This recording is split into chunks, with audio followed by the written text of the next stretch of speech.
Valley returns on Wednesday night for a 9-race program. Welcome to Racing to Win. We've got it all covered for you right here on a very busy show. It kicks off a huge week in Hong Kong racing with Romantic Warrior running in Saudi Arabia in the early hours of Sunday morning. Special guest will join us shortly to talk about him. We've got Tom Wood, Nick Child in the studio also. And Nick, what are some of the highlights of Wednesday nights? Yeah, good card this one, Mark, coming up actually. Yeah, we've got a couple of trophy races on the programme, and it's a meeting that could have a little bit of bearing on the DBS and Manulife Million Challenge. That's getting into the dying embers now of that, but some good Class 3 and above racing coming up, and some valuable points required for certain runners. There is, as you said, there's a number of higher grade races on the program. Tom, what about some jackpots for us? Well, there's no jackpots, Mark. They've all been won, so we're heading to Happy Valley to hopefully fill our pockets through the 9-race card in terms of the racing. Quite looking forward to seeing Starmac, who was ultra impressive last time out, to take on Charity Gain for David Eustace. Starmac was pretty impressive last time out, so we think he can bounce back for another victory off that top win last start. We'll have more on Happy Valley on Wednesday night shortly, but right now the focus is Saudi Arabia coming up across the course of the weekend. Hong Kong's Great Horse makes an appearance Saturday the 22nd local time, so that will be 1:40 Sunday morning Hong Kong. 1,800 metres on dirt, $20 million in prize money, and there is a list of the runners in alphabetical order because the fields haven't been fully declared yet. Locals at the top there, France, Japan, and then we head down to Rattle and Roll from the United States, and of course Romantic Warrior for Hong Kong, China, Japan with Ushba Tesoro, and also Wilson Tesoro as well. Very pleased to say we're joined here on Racing to Win by racing rider for the Hong Kong Jockey Club, Declan Schuster. And Declan, coming up this weekend, Romantic Warrior. Another challenge. He's answered everything so far, but he lines up on the dirt. Yeah, totally. Super exciting to see how he goes this weekend and hopping on the dirt. It's a nice new challenge for him. But yeah, it seems as though there's a little bit of confidence in the camp, which is good. So let's see how he goes. You've spoken to Denny. How's the horse travelled from Dubai, and has he trained on well since the win last time in the Group 2? Yeah, Danny's happy. He says the horse is good. The team's doing their best. I get quite a sense of pride with Danny that he's over there representing Hong Kong, China, and he's really happy to be doing so. He said the horse is sound, healthy, and he's happy, and he's got his buddy Romantic Charm with him. He's mentioned a few times now that it's good to have that companion together. He says they always look for each other on the track, and they get to do everything together, so I think it makes it easier for Romantic Warrior being overseas. He's happy with the work rider Gary Lau's feedback. He says it's all been positive. He went out of the gates the other day, and he looked pretty good on the video. And he's also got the renowned physio Tom Simpson from Australia there as well. So it seems as though Danny's leaving no stone unturned in preparation for this weekend's race. What about your thoughts, Declan, when it comes to the dirt for Romantic Warrior? He's trialled well on the all-weather here in Hong Kong, but it's a completely different dirt surface that he's going to compete on, isn't it? It is. It's different to, say, an American dirt or a Dubai dirt. General consensus seems to be that the kickback on the track in Riyadh is more of a fine spray, and the hope is then that it won't bother him as much as, say, an American dirt course, which can be quite clumpy, and it could see him really not enjoy it. But again, racing on the dirt, it's a challenge, because if he drops his head for even 2 seconds against quality opposition from Japan and America, who are used to racing on the surface, then it could be a challenge. But I think the best thing with Romantic Warrior is he's got that tenacity, he's got that courage, and he's got that heart and will to win. And that will help him everywhere he goes, as we always see. And not only that, he seems to thrive at times in hot tempos. Speaking to Mick Cannan, he said exactly that. He said that whenever there's a fast tempo on, he seems to do his best. And from the gates in a dirt race in Saudi, like this Saudi Cup, they're going to go pretty hard, pretty early. So it could favour him, hopefully. And that's really when he starts to lift and be his best. We just saw the runners that are nominated for the race, Declan. Who are some of his biggest dangers, do you think? Oh, it has to be Forever Young and Ushba Tesoro, the two Japanese. Forever Young's third in the Kentucky Derby, third in the Breeders' Cup Classic. That form alone has him on top in terms of a dirt race. But speaking to Peter Lau, he doesn't feel that Romantic Warrior's ability is any less than anyone else's, and I think we'd all agree with that, with 10 Group 1 wins. So in saying that, the dirt is obviously his biggest challenge, but the opposition as well on the dirt who are accustomed to racing on it's going to be a challenge as well. So you've got Ushpatasora, like I said, he won the Dubai World Cup, and he placed in it last year behind Laurel River. So those two are definitely leading hopes, and the overseas markets reflect that with Forever Young favourite at the moment. Another horse called El Cadigo, he's been dubbed South America's best dirt horse. So he comes in as a bit of an unknown. But again, on the surface, it'll really bring him into contention, whether that form is good enough against these horses. And as well, there's another one, Rattle and Roll. He's had a run in Saudi Arabia, and he's accustomed to the track, and he really finished off nicely and won well at his first start there. So he's another one who could, another formidable opposition for him to beat. And a massive, almost 24 hours, not even for James McDonald, who rides Romantic Warrior and then hops on the plane to come back to Hong Kong to partner Voyage Bubble. Yeah, absolutely. I think he's leaving. I can't remember the exact time he's leaving on Saturday night after the Saudi Cup, but he's cutting it very fine. I think he's getting to Hong Kong at about 1:40, so the first few races will be able to play. And then he's going to hightail it from the airport straight to Sha Tin. So that's about a 40-minute drive. So, yeah, it's going to be a big 24 hours for him, and hopefully he makes it to partner Voyage Bubble, who I think, as we all know, has a leading chance in the race. And hopefully he can keep the dream of a Triple Crown alive. We haven't had one for 30 years now since River Verdon, so I think it's time we had another Triple Crown winner in Hong Kong. Absolutely. Declan, thanks for joining us here on Racing to Win. Enjoy Saudi and go Romantic Warrior. Thank you, team. Stay safe, everyone. And a big thanks to Hong Kong Jockey Club racing writer Declan Schuster. You can keep up to date with everything Declan has on Romantic Warrior. Jump on the website, hkjc.com. And now it's on to Happy Valley on Wednesday night. It's a slightly earlier start time for the 9 on the B course. 6:35 is race number 1. And the 2 races we focus on, races 7 and 8. The Mile 1 handicap, divisions 1 and 2. We've got a couple of new names in the race book too on Wednesday night, Tom. One coming from Australia, James Orman is in town. He is, and there you can see his career stats on the screen. A top 3 rate of 38.38% there from just over 9,000 rides, 1,324 winners. And he's got one ride on Wednesday. Magic Beans, who obviously James Orman had an association with Antino for Tony Gollan, and Magic Beans is raced by the owner of Antino. And there you go. So there's the connection there. Nick, you spoke to this man on the show last week, Richard Kingscote. Francis Loy also providing the ride for Richard. Yeah, he is indeed. Yeah, look, he's a Derby-winning jockey, Richard Kingscote, and he's a champion on the all-weather as well. And he's ridden a lot of very good horses, that's for sure. Brown Panther, of course, one that certainly would stand out to many. His ride comes up in race 5, number 9, Brave Joy, who is dropping back in trip. Might be interesting, actually, back to 1,000. So certainly wishing him very well there on his first ride in Hong Kong. Very similar top 3 percentage stats between the two of them too, as you just saw. On to race number 7, we're cracked now, and at the top of the book is the low-flying Beauty Destiny. Seasons Wits, a 4-time winner over the 1,000. Hong Kong Hall cheek pieces and the tongue tie come off. We've got Oreo making his Happy Valley debut. Heyday, a last start winner in Class 4. And Thunder Prince will wear earplugs for the first time. Tom, where does the pace come from in the 7th? Well, Hong Kong Hall, he likes to go forward. He's got Keegan DeMello riding. You've got Sports Legend and Heyday, who won't be too far away. Sports Legend for Dylan Moe, won a recent trial by leading. You've got Goko Win, who won't be too far away. Beauty Destiny has a low draw, however, he races best when he goes back.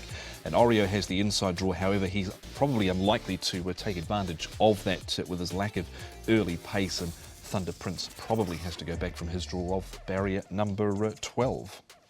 We have to start, Nick, because he is number 1, but he's also a horse in big form. That is Beauty Destiny. Thunder Prince at 10th. But can this roll for the one horse continue? Do you know what? It'd be folly to say it couldn't, Mark, that's for sure. I mean, he really has turned a corner. And look, he's got a bit of a checkered sort of veterinary sort of past, if you will. He's got a bleeders record. He's got a heart irregularity record as well. But he just seems to always come through and do enough. He saves a bit back for himself, I think, still, Tom, but He's in very good form. He is. I was sort of always against this horse, but here I am this week. I'm going to tip him on top. He's a reformed horse. He's been to see the racing psychologist, and away he goes. He does. He is absolutely just flying his Beauty Destiny. That means you're playing minors only here. Tom, does Prawns 11 figure amongst your calculations here? You know what? I did give him a second look in this. He was a little bit slow away last time out. He's drawn nicely to get a good run here, and he wasn't overly beaten far behind View of the World last time out.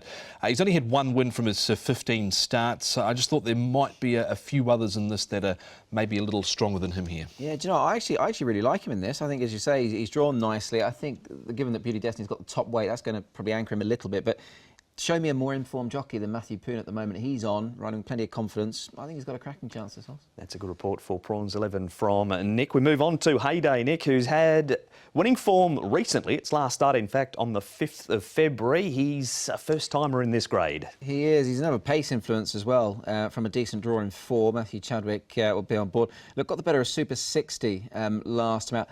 That form, look, it is Class 4, so it's not nearly as strong as some of them that are offering up Class 3 form here, but he could do no more than win here, Tom, and, you know, he's clearly in good order. He's drawn in the right sort of spot. He's going to get a lovely run behind the speed here. He's a bit unknown in this grade, though. He hasn't run in this grade of Class 3. And it's actually a good ride by Matthew Poon last time out because there's quite a bit of pace. He went forward. He could see that pace around him. He eased out of that, and that was probably the winning of the race, not getting involved in that. That is Heyday. Now, another one that likes to go forward. Tom, if the trial's any indication, Sports Legend.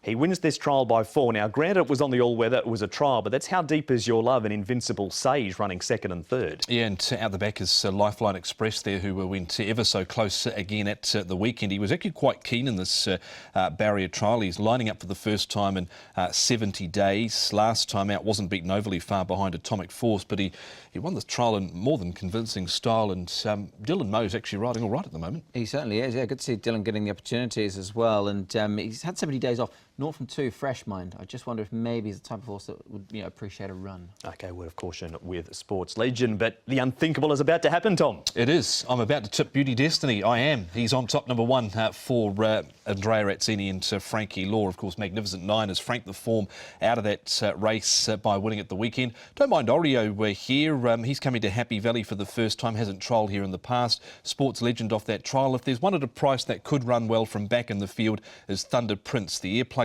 are in and received a bit of a checkered run last time out. So 1, 8, 3 and 12. Yeah, going to go against the top weight here. I'm going to go with the 5. That's Prawns 11, who I think certainly gets his chance in this from a good draw. Matthew Poon, Mark Noonan teaming up. Beauty Destiny in for 2nd. I think, look, on form recently and what he's done, he would be the one to beat. Goko Win in for 3rd. And I'll put Beauty Infinity in as well there for 4th. Another one returning fresh here. Karis Teton rides 5197. It is break time now on Racing to Win. On the way to the break, the Longines International Horse Show was on in Hong Kong, China last weekend. The Jockey Club was a driving force behind that through their restart program. Without a doubt, one of the highlights was a number of the Grand National pony races.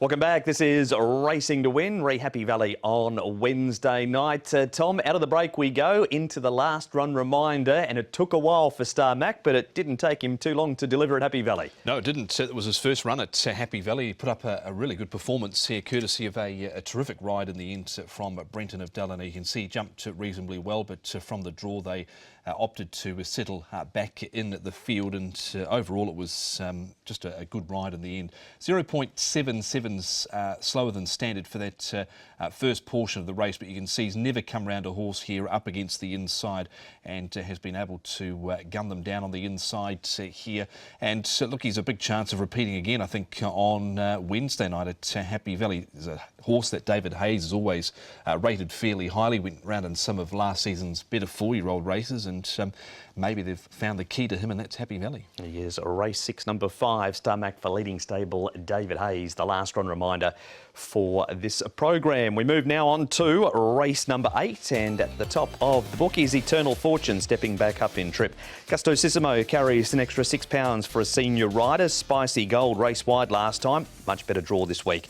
Awesome Treasure has the blinkers going on. Happy Fat Cat's a 4-time course and distance winner. Young Arrow draws a barrier, and Endued down the bottom has the cheek pieces off and the blinkers going on for the first time. Tom, who leads it up here? Well, Happy Fat Cat, again, he's been showing great gate speed. There was a period a wee while ago where he just wasn't jumping that cleanly at all, but when he jumps, he normally races very well, and that's what he's been doing. Golden Empire should be able to get a nice enough run. He was, of course, a winner last time out. You got Gustosissimo, he likes to go forward. What do they do with Awesome Treasure from his stall? He just might be caught out on a limb here. Awesome Treasure, he's out in barrier number 12 for Keith Young. Americ to Spexa, he missed it last time out, and Spicy Gold should get a nice enough run. He had a real tough time of things last start, covered a lot of ground, and he's trialled since and looked good in that trial, I thought. We head straight to an interview Nick has done with the rider of Young Arrow. It is Harry Bentley. Harry, Young Arrow, one of your rides on Wednesday night. I imagine both you and Douglas White were very relieved men when you saw gate number 2. Yeah, it was a relief. He's drawn some terrible barriers in recent times, so it's nice to finally get a good one. That said, he has run some good races from those barriers, third in his last couple, behind Eternal Fortune and Beauty Destiny, so 2 very much in-form horses. Yeah, that's right. 2 big runs he's had from less than ideal draws, and we've just had to accept it, go back, and he's made up really good ground in the straight. So yeah, just hope that if with an easier trip from that draw, he's going to be able to save a little bit of energy and do his best a bit late on. He stays on a mark of 62, so he's certainly given a chance, isn't he, at where he's at the moment? Yeah, he is, and he's a horse that is getting better with time. So yeah, I still think it's a fair rating. Still quite likely race for him. He's only had the 8 runs and looks to be maturing quite nicely. I must ask you, Harry, obviously leading into the weekend, big weekend of racing. You've got rides in both the Group 1s, Patch of Theta and Winning Dragon. So much to look forward to come the weekend. Yeah, there is. It's going to be a great race to be involved with. Naturally, taking on the likes of Kaiying Rising isn't going to be easy, but take nothing away from Patch of Theta. He's a really good horse. He's a solid contender, and I'm very grateful to pick up the ride. So yeah, hopefully things go smoothly, and he's going to put in a big run. Just given the sort of the situation we're in here now, I mean, they're not easy to come by, are they, Group 1 rides? So when you can get some good ones, they're certainly well worth looking forward to, aren't they? Yeah, that's right. I mean, we all know the nature of Hong Kong racing and how competitive it is, not only for horses but also for jockeys. So to pick up a Group 1 ride is, they're not easy to get, and not only that, to get on one that is competitive as well is even harder. So going back to what I said, I'm really chuffed to get the ride on him, and looking forward to it. There's Harry Bentley. Nick, just back to Young Arrow. Is the barrier the key to him winning this week? Well, look, I think so. I mean, he's run well from wide gates, hasn't he? But the fact they've got gate 2 with him now, off the same mark, I think he's certainly a live chance, Tom. Been very consistent, hasn't he, from those wide draws recently, and hopefully he can just get a nice economical run. Map suggests he should, so looks ideal for him this week. This horse doesn't go too many bad races. Tom, Americ to Spexo. This is a placing from him. He's actually well back turning for home. Eternal Fortune 4th, and the John Size team absolutely flying. It is. He last won off 67. It was about this time last year, of course. He did win, and he's trimmed up a little bit since his last start effort. Of course, he's run since the second, of course, behind View of the World, and just completely bombed the start. But it was still a top run, I thought, last time out, considering he got a little bit tight on the fence there. So with a bit of luck, he's right up to this. Yeah, no, more than capable of running well, especially off this mark. And as Tom mentioned, 67. He ran well off it 2 starts ago. Here is the run last time, Nick, where he is 5th. We've also got Gustosissimo, Happy Fat Cat and Turf Phoenix would need to improve. He's pretty close to a class drop. Happy Fat Cat's been better since getting back to Happy Valley. Yeah, look, he's had a little bit of a resurgence, this horse. His last 3 runs have been really good. Obviously, they had him on the all-weather for a few starts recently as well, and he's been absolutely well beaten in those. But since he's returned back here, I mean, his last couple of efforts have been good, so can't really run out. I thought Gustosissimo there, obviously, I know it was all very late in the day, Tom, but he got checked a little bit. It wasn't ideal for him there, and he had a really economical run his last 2 starts. He's probably not going to quite get that same sort of run from barrier 9 this week. And Happy Fat Cat, hard to catch sometimes. I'm going to leave him out this time. Ran well last start, but obviously the key is when he jumps, he can be more than competitive. Here is a number of these runners again. Tom, one we haven't spoken about because we haven't seen him is Spicy Gold, who hasn't had too many goes in this grade, 3 in actual fact.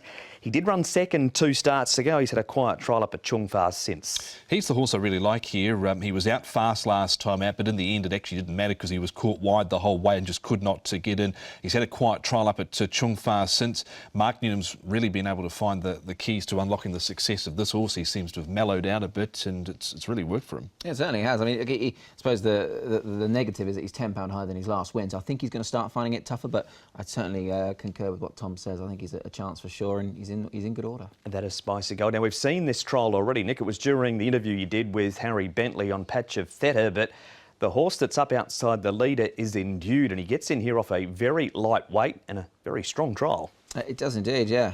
Look, the trial certainly not the worst at all. This is Happy Valley debut for this horse coming here.